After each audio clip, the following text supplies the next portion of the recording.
Good morning, children. So we will continue with the human respiratory system where we left. So I told you all that this nasal chamber opens into a pharynx region, and this pharynx is divided into two parts by the formation of this septa, which we call it as glottis.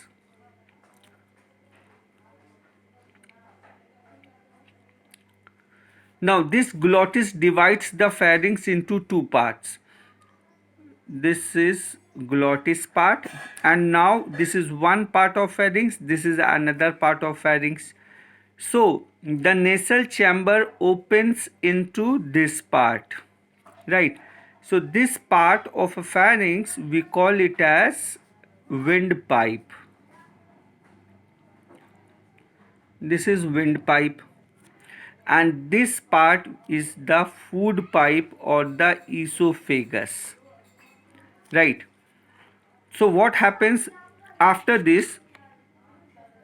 When you take in oxygen, so there is one more flap on the top. This is the flap, or you can say a valve, right? So what happens when you take in oxygen? This flap covers the esophagus region so that air may not enter into esophagus.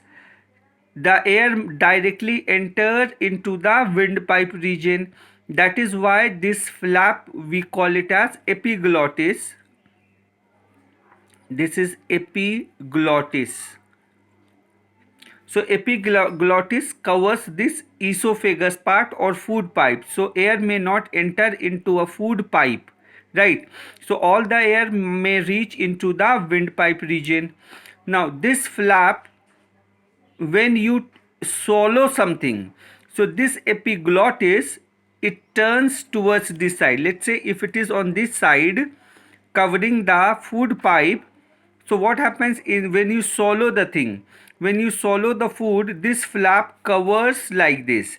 So this flap will move towards this side and will cover this part, pharynx part, that is windpipe part. So the food will reach into the food pipe region, right? Food particle may not enter into this windpipe, right? That is why this epiglottis covers this entire food pipe region, windpipe region, so that whatever you have eaten may reach into the food pipe, and then will reach to the stomach part. Now what happens after windpipe? This windpipe opens into another structure, and this structure we call it as larynx. This is larynx part, and these larynx part consist of two vocal cords. This is larynx region. Now this larynx region contains vocal cords, one on this side, one on the other side. So when you inhale air, this air reaches into the windpipe, and from windpipe it enters into the vocal cords. These vocal cords vibrates like this. These vibrates like this, and when these vocal cords vibrates, sound is produced. That is why if you keep your hand on the neck region, on the larynx region, you can, while speaking, you can imagine that vibrations are there.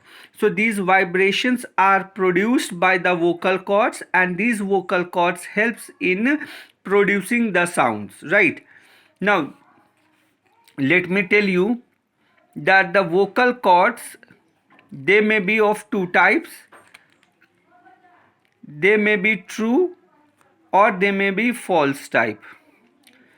Vocal cords, we call it them true when they are well developed, and they are well developed in case of males. That is why males have more harsh voice as compared to the female. and in females it have false vocal cord. That means the vocal cords are not very well developed. Clear? So vocal cords in males they are true, and in female they are false type. Exceptions may be there. Exceptions may be there, right? So this is a part we call it as larynx.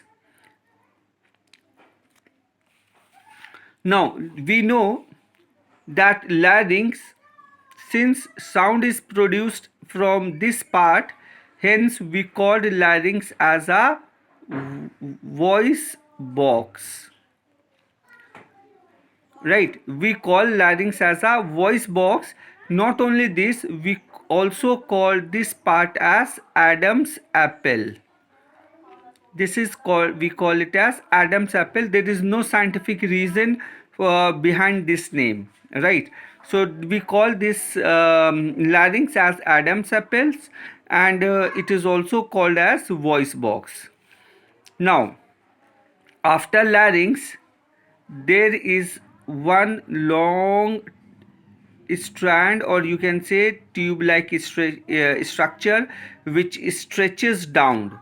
So after larynx, I'm drawing with this red line, this entire part is a trachea. These lines are of a trachea. Now both the lines or both the membranes of trachea, they may not get merged, they may not get mixed up, or they may not collapse, they may not get attached, or you can say.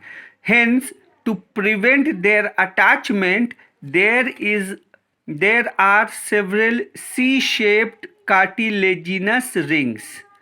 C shape, capital C is there, so I have turned it like this. If it is like this, so I have rotated like this. So C shaped cartilaginous rings are present, and these cartilaginous rings, they prevent the attachment of these two membranes, so that there may be no collapse, right? These rings are 16 in number. How many they are? They are 16 in number. They are cartilaginous in nature, right? Cartilaginous in nature.